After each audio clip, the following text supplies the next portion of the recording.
Hey everybody, welcome and thanks for joining me this evening. My name is David Ouellette and I am an Associate Professor of Art History and the Co-Chair of the Art Program at College of DuPage. And tonight I'll be presenting a lecture entitled Frida Kahlo and the Animal Self. But before I get started, I'd like to humbly acknowledge that as the descendant of settlers, I live, work, and study as a guest on the unceded and occupied ancestral homelands of the Kickapoo, Peoria, Potawatomi, Miami, Oceti-Sakowin, Fox, and Sauk people who were subjected to the harmful policies of forced removal, eradication, and re-education by the United States government and its colonial enterprises. This land acknowledgement is really just a simple gesture of respect, honor, gratitude to the past, present, and future Native peoples who continue to steward this land and its waters. I hope it encourages others to stand in solidarity with Native peoples in this country and around the world in their struggle for reconciliation, sovereignty, and land restoration. It's important to acknowledge Native people and Native land when viewing work by artists like Frida, who were compelled to include their own indigenous heritage in their work. As I mentioned, my lecture this evening is entitled Frida Kahlo and the Animal Self. In Frida Kahlo's 1945 self-portrait with Changuito, the artist stares out at the viewer as the central figure in a grouping that includes a spider monkey, a hairless dog, and a pre-Columbian sculpture. One of her most accomplished self-portraits, Frida's braided hair, woven shawl, and trademark features are rendered in thin layers of oil paint on a masonite board. Among all of her self-portrait, this one stands out and signals distinct aspects of the artist's social, political, and species identity I'd like to explore in this talk. As we will see, complex interspecies dialogues are at play in Self-Portrait with Changuito, and like the golden ribbon that weaves its way through the surface of this picture, all are intimately linked with the artist. Non-human animals feature prominently in many of Frida's most celebrated works, especially those produced between 1937 and 1946. All told, 55 of her 143 paintings feature her animal companions, either as themselves or as interspecies models for allegorical purposes. This includes her parrot Bonito, two Mexican Itzcuintli dogs, one of them named Señor Xolotl, two spider monkeys called Fulang Chang and Caimito de Gayabal, a fawn named Granizo, and a scatologically named eagle, Gertrudis Cacablanca, whose white excrement starkly contrasted the brilliant blue walls of Casa Azul. One impetus for this lecture emerges from a cursory reading of Karl Marx's Economic and Philosophic Manuscripts of 1844, in which he describes his concepts of alienation and gattungswesen, or species being, to which we will return later in this paper. Given Frida's Marxist politics and revolutionary ideologies, Marx's perspectives seem particularly applicable here. But really, at no point is Marx directly concerned with the philosophical question of the animal. Rather, larger questions of what is it to be human and the impact of the capitalist structures of labor on human nature and the alienation of humans from nature and from their products of their labor, and of course from each other. However, one passage is particularly generative in the present discussion. Quote, as a result, therefore, the worker only feels himself freely active in his animal functions, eating, drinking, procreating, or at most in his dwelling and dressing up, etc. And in his human functions, he no longer feels himself to be anything but an animal. What is animal becomes human, and what is human becomes animal. In this talk, I want to reflect on the ways in which Frida's relationships with and depictions of her non-human companions present a kind of slippage into her overlapping indigenous, feminist, and species identities. The works in question are situated within a tradition of animal portraits, yet they're distinct for the ways in which the subjects are handled. The animals featured in historical portraits by Da Vinci and Murillo, for example, are completely submissive and secondary within both the compositions and in the real-world attitudes at the time of their creation. In most cases, the animals stare blankly into the middle distance or look obediently to their masters. Neither indexically refer to the animals as autonomous beings, but instead present animals as symbolic and material references to concepts of wealth, status, and mastery. There are a few exceptions to this history, such as Hogarth's animals, who are foregrounded and given particular attention and individuality. While in historical animal portraits the non-human subjects are ancillary to the human protagonist, Hogarth's animals embody a sense of being and agency inspired by the artist's own relationship with his dog Trump, seen in 1945's The Painter and His Pug. Hogarth also produced a series of prints titled The Four Stages of Cruelty, denouncing the brutality towards animals that was so common to see on the streets of 18th century London. Hogarth's work reflects larger recognition of animal cruelty as a moral problem, but among his contemporaries like Locke, Bentham, and Kant, the concern is never violence towards animals in itself, but rather that this type of violence would likely escalate towards humans. In Locke's words, quote, "The custom of tormenting and killing beasts will by degree harden their minds even towards men," end quote. And in Kant's words, quote, "For he who is cruel to animals becomes hard also in his dealings with men." And so here in these two plates, these are two of the four plates from Hogarth's series. The first stage of cruelty depicts a street scene in which various animals are being tormented and tortured by young boys of London. And then one of the later plates, plate 3, known as Cruelty in Perfection, culminates with the murder of a young woman by one of the boys featured in the previous plates. In the history of animal painting, rarely does the animal gaze directly at the viewer and engage in the way that Frida's animals do.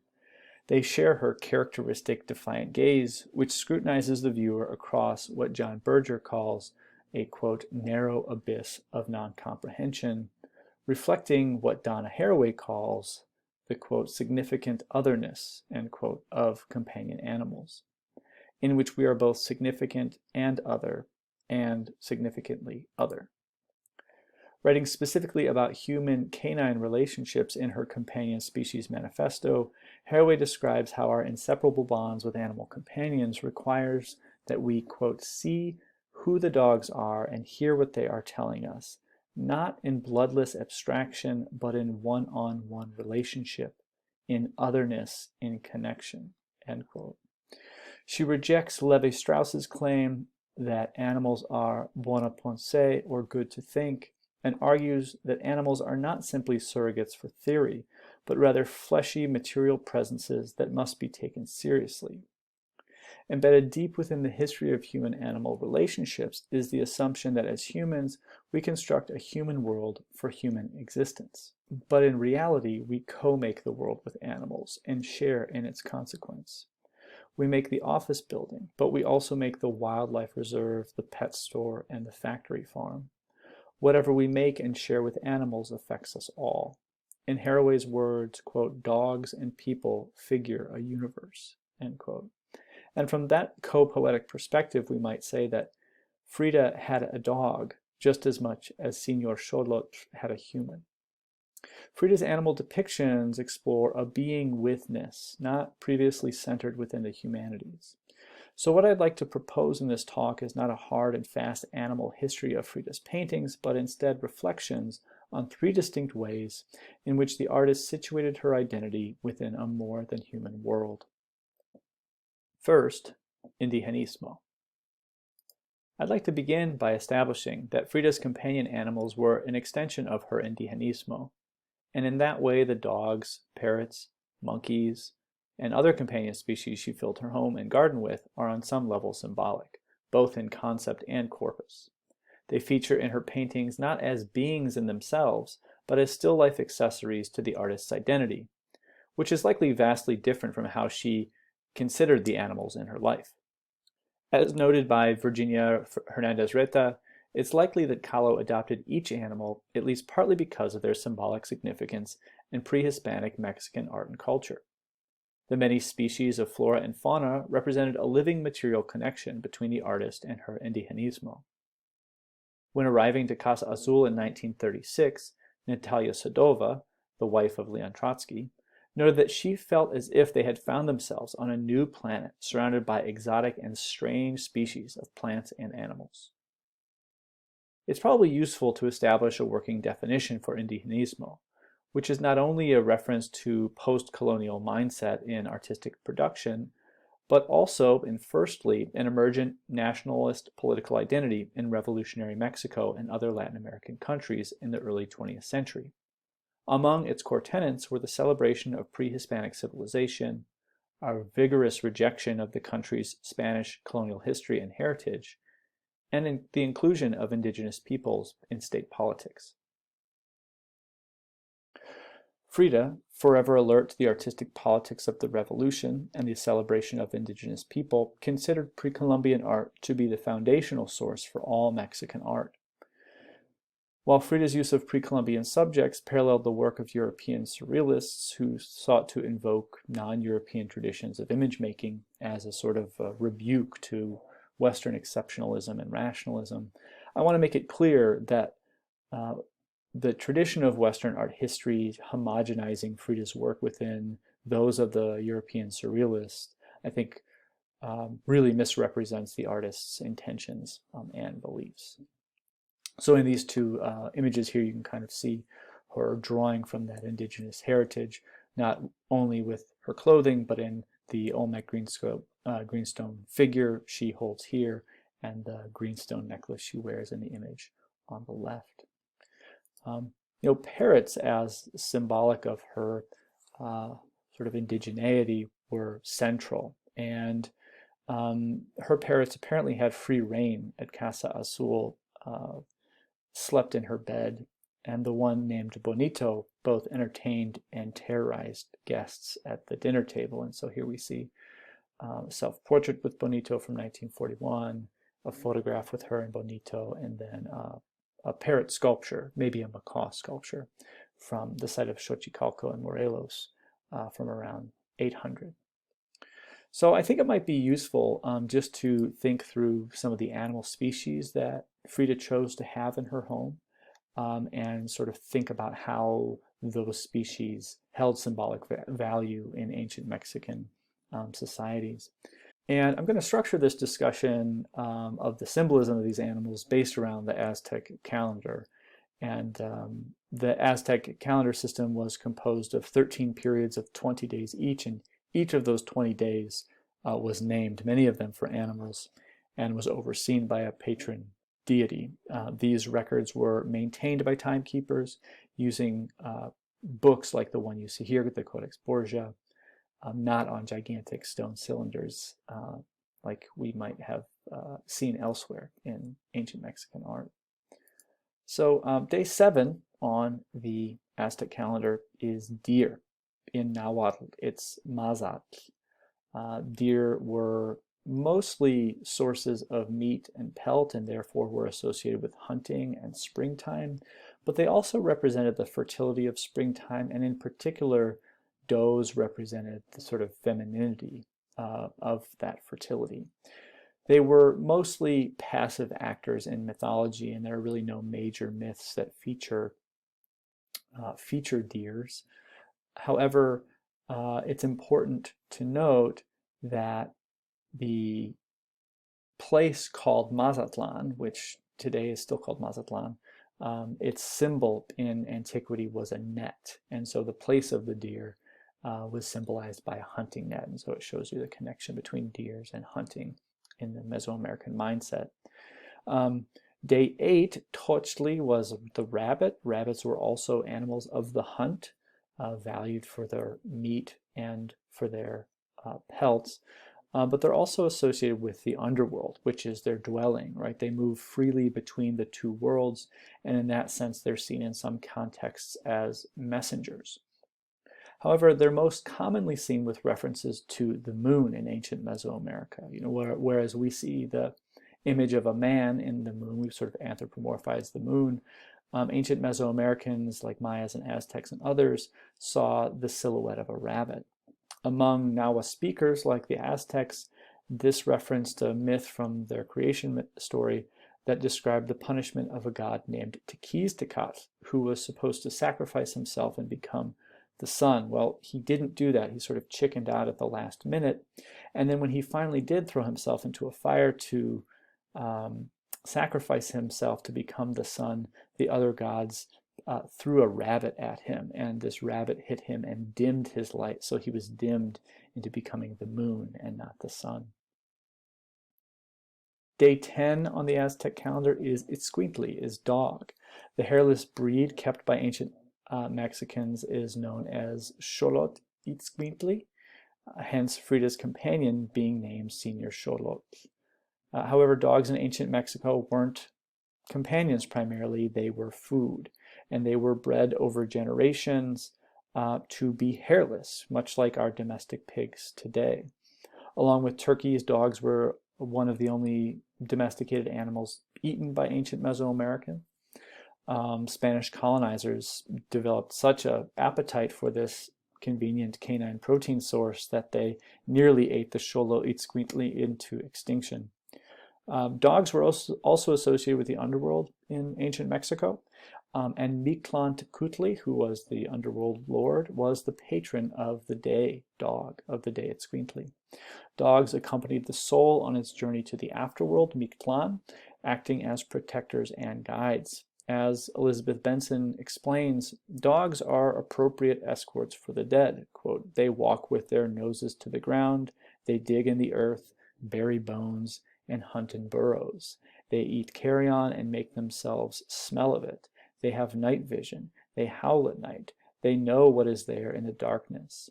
Relating to earth, to dead things, to sounds and smells that are imperceptible to humans, dogs have esoteric knowledge and special connections to the underworld, which is represented in the archaeological record by the presence of sculptures, small ceramic vessels like this one here from Colima and the neighboring states of Nayarit and Jalisco. As many as 75% of the burials from the early periods of Mesoamerica, the pre-classic periods, contain canine vessels just like this one, which served surely as symbolic guides for the soul of the dead in the afterlife. But also, as you can kind of see by their chunkiness, they were also thought of as sustenance or as food in the afterlife. Day 11 on the calendar is monkey or Ozomatli, and we all know how frequently monkeys appear in Frida's work. They actually appear more than any other animal.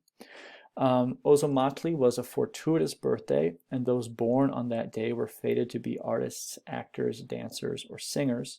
The day was overseen by the god Xochipilli, who is the god of the arts, games, flowers, songs, and his spirit companion, or Nahua, his sort of spiritual alter ego, was a monkey. The amicable spider monkey, like Frida's Changuito, was regarded as the most lively and playful creature in the animal kingdom, and based on their carefree disposition and uninhabited sexuality, symbolized hedonism in all of its forms. Monkeys were also associated with the wind. As Benson notes, quote, both wind and monkeys are restless and unpredictable, end quote. A monkey was one form of the Aztec wind god, Ehecatl, depicted in this 15th century sculpture. According to the Leyenda de los Soles, or the Legend of the Five Suns, inhabitants of the world during the second sun, called Nahui Ehecatl, were turned into monkeys as the world was destroyed by a great windstorm, acknowledging their human-like status. Even the 16th century friar Bernardino de Sahagún noted that spider monkeys had, quote, a face which is a little too human. So monkeys are close to humans in ancient Mexican mindset. The 15th day on the Aztec calendar is Cuautli, or eagle. In Aztec thought, eagles symbolized all attributes of the sun and were connected to the solar deity Tonatiuh in both his rising and setting manifestation. According to the myth, the golden eagle had a special role in the legendary founding of the Aztec capital, Tenochtitlan, which is depicted here on the Aztec Mexican national flag. So Frida surrounded herself with non-human life in the form of plants and animals from her indigenous heritage. And in this way, she attempted to reconcile a pre-colonial, or even we could even call it a post-colonial notion of being and connection with nature, right, through her Indianismo. So we'll come back to that a bit later. Second, touch. It's well known that as a result of the ill-fated bus accident in September of 1925 that left her horribly injured, Frida was never able to bear a pregnancy to full term. Her animals, and in particular her monkeys, served as surrogate children to the Baron Kahlo. Emmylou Packard, the American painter and one of Diego's assistants, noted that Frida cared for her adopted animals as if they were her own children. Similarly, the 4 spider monkeys depicted in 1943's Self-Portrait with Monkeys likely refer to the students she taught and cared for at the Escuela Nacional de Pintura, Escultura and Grabado, known as La Esmeralda. Symbolically, Frida explored her own trauma and grief through painting her animals, who undoubtedly provided a great deal of therapy in return. One quintessential element of Frida's paintings with her animals is the emphasis on flesh-to-flesh interspecies contact and the expression of care through touch. The raw physicality of touch as a meeting place between 2 discrete bodies is perhaps the most animal sense that humans possess. In the absence of a shared language, body language and the primacy of touch facilitates interspecies communication. In Coetzee's The Lives of Animals, the protagonist, Elizabeth Costello, explains that instead of thinking and speaking like us, animals experience the world with their bodies, remarking that, quote, their whole being is in the living flesh, end quote. A comforting touch is among the most pleasant sensations we experience, while an aggressive or violent touch is the most unsettling. Nonverbal communication through flesh-to-flesh contact with another animal foregrounds our own corporeality and reveals our animality. Despite the lack of shared systems of meaning, animals and humans nevertheless find ways to communicate with one another. Anyone who lives with a companion animal, cat or a dog, or frequently interacts with an animal knows this to be true. Humans use many of the same mental and emotional operations in reading an animal's disposition as we do for humans.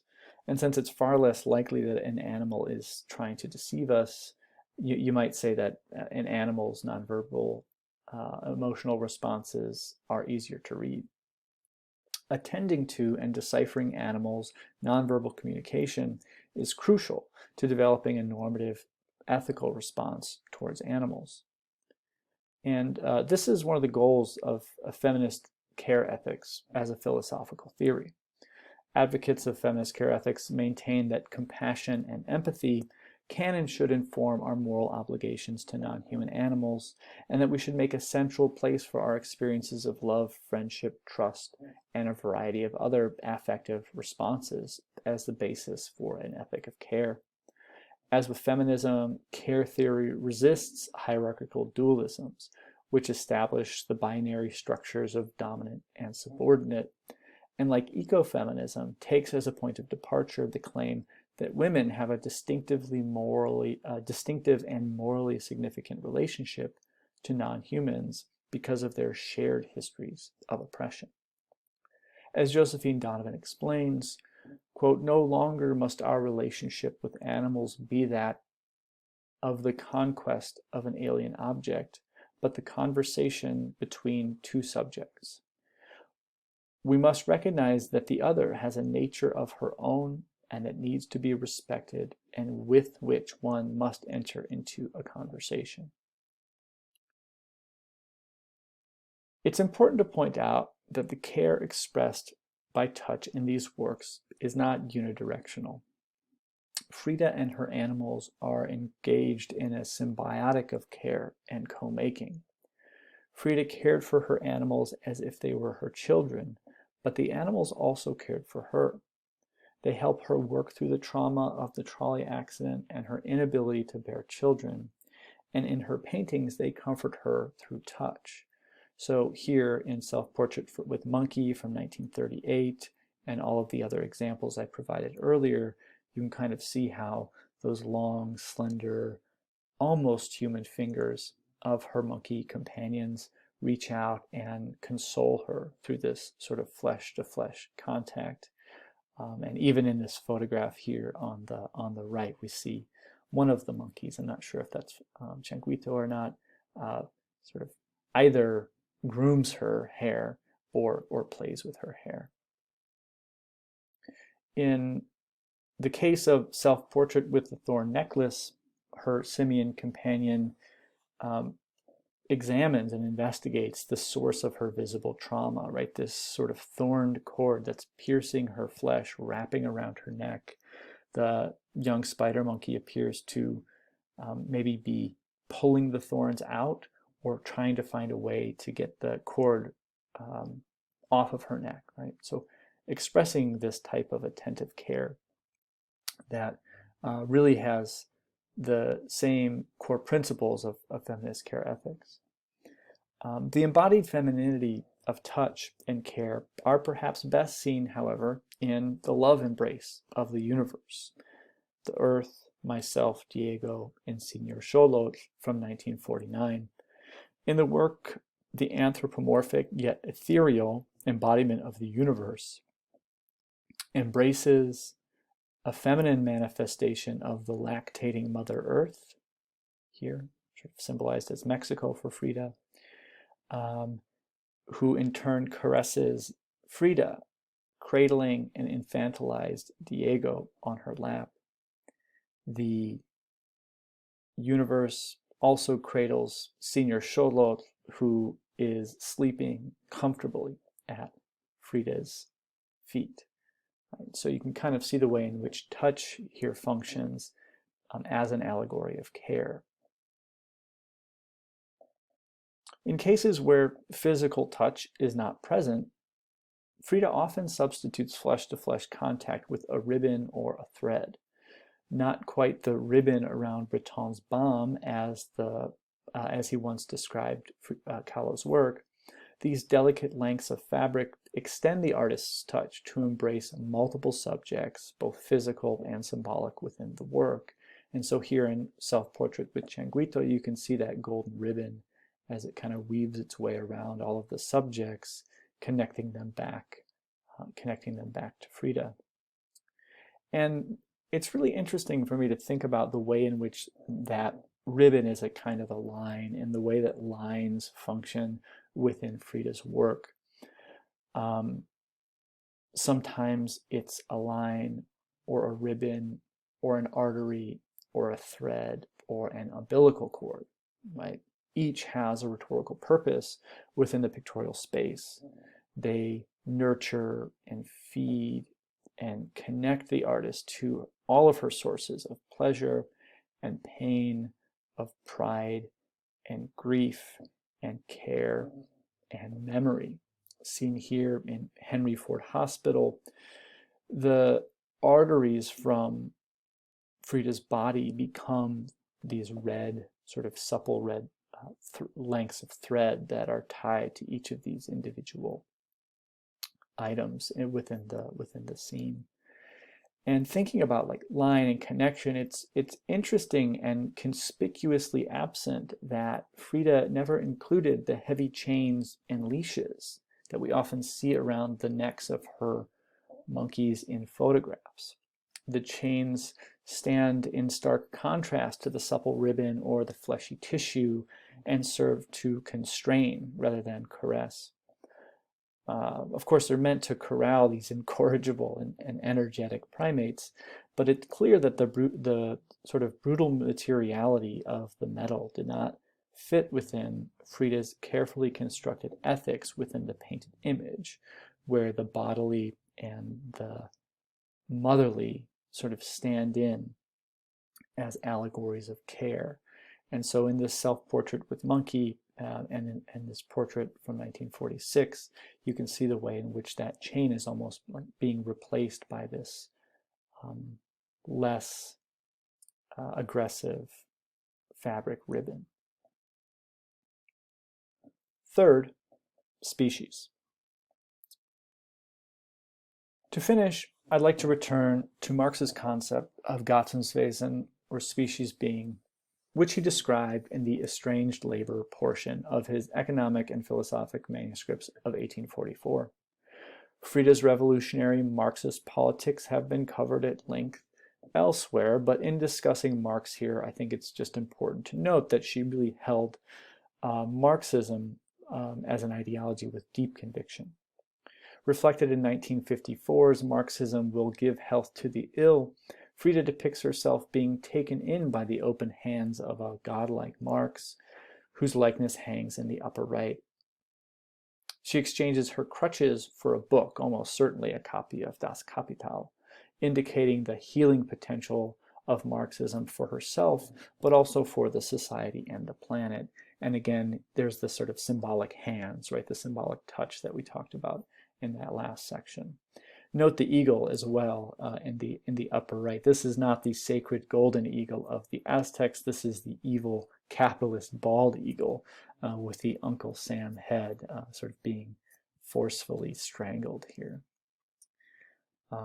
When Marx used the term gattungswesen, he was describing a uniquely human ability to consciously shape the world around us for the betterment of our species. This is an action carried out by our social labor, which is the essence of our species. To be human is to participate in human worlding. Echoing Heidegger's later claims that humans are world-forming, whereas animals are poor in world, Marx sees humans as uniquely situated within the realm of gattungswesen. While we now know that humans are not unique in this structure, as many other species participate in organized social labor, Marx's point was that our labor is an integral part of our species' identity. In short, what we do is who we are. The failure or inability to participate in the project of human worlding leads to alienation and dehumanization. This is one prong of Marx's critique of capitalism. That estranged labor, or labor alienated from its products, thus, quote, changed for humans the life of the species into the means of an individual life. He continues, quote, in the abstraction which separates them from the sphere of all other human activity and turns them into sole and ultimate ends, they are animal. So the one thing that sets us apart from animals, this sort of social labor, is taking away from us by capitalism. Capitalism sort of separates us from the products of our labor. And as a result of that, Marx claimed that we become animal once again. While it is certainly true that humans are species beings, we have no evidence that we are alone in our self-conception as such. Other animals are likely plainly aware of their species membership. I mean, have you ever seen a dog see another dog? Right? They're aware of their species membership, and in some cases even use their labor to produce, to make products for the collective good. Certainly ants, bees, dolphins, some fish and bird species come to mind. Marx's concepts regarding humans as the only species beings follows from his humanism, right? From his sort of background and training in humanism, and is certainly bound by the nascency of the biological sciences at the time he was writing. Although Marx viewed the human species as superior to other animal life, he argued that capitalism also alienated us from nature, which allowed us to see ourselves as something separate and other.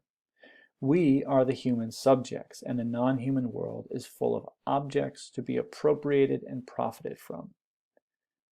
Humanity loses something when it relates to nature in this abstract way, whereas in reality, nature is a part of us, not something separate.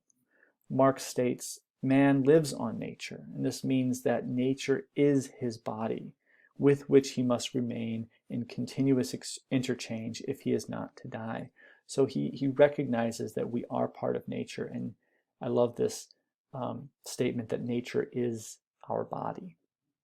In being estranged from nature, humanity is also estranged from itself, from its animality, and from its body of nature. We're isolated as individuals rather than as part of a species, and apart from the infinitely sensuous material world to which we belong.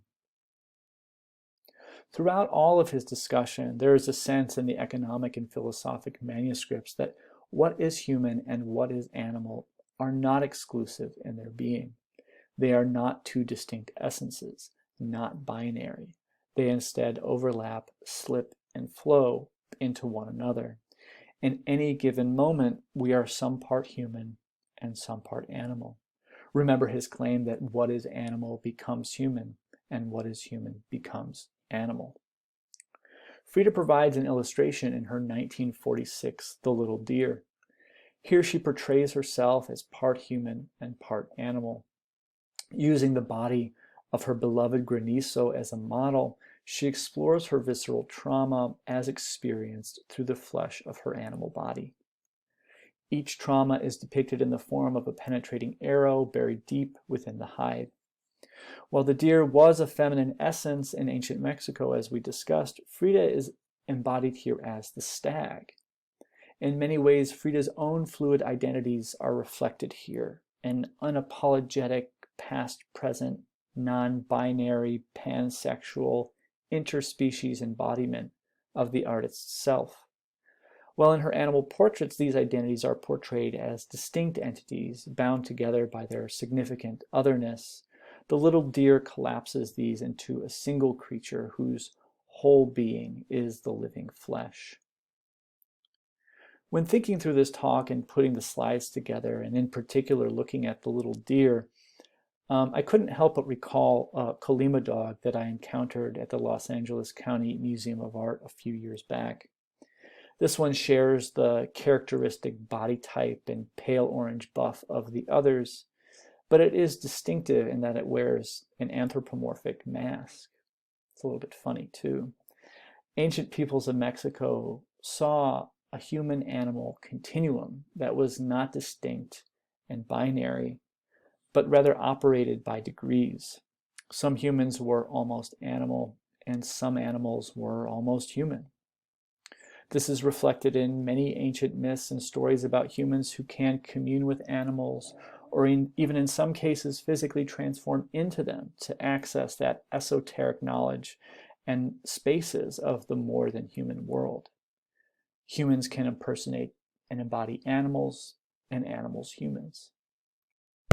Frida and her work resists the estrangement which is necessary for the functioning of a modern capitalist society. As an artist, she maintains a direct connection to the products of her labor. Through her Indianismo and her connection to her native plants and animals, she is not alienated from nature. With her whole being, she envisions herself as part of a human, non-human continuum that existed for the indigenous forebears and that she saw reflected in the eyes and bodies of her animal companions. By thinking through and becoming other, Frida establishes a new type of species being, a non-binary essence that bridges the narrow abyss of human and non-human. Thank you.